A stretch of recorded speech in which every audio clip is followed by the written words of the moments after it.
Miongoni mwa sababu zinazoipa Amsterdam sifa ya kuwa mji wa dhambi ni idadi isiyotajika ya nyumba za ukahaba, kumbi za wacheza uchi, maduka ya vifaa vya ngono, vilabu vya pombe, vilinge vya kuuza bangi na dawa nyingine za kulevya.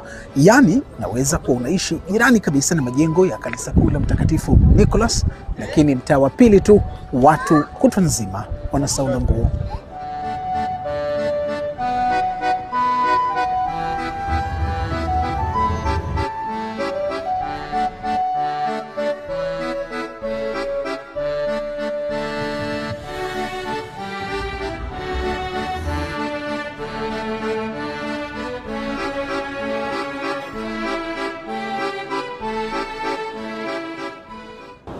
Ingawa biashara ya ukahaba ni jambo la kawaida hapa Ulaya, Amsterdam wenyewe lakini wamefurutu ada, maana wanao mtaa maalum kabisa kwa shughuli za ukahaba unaitwa Red Light Street.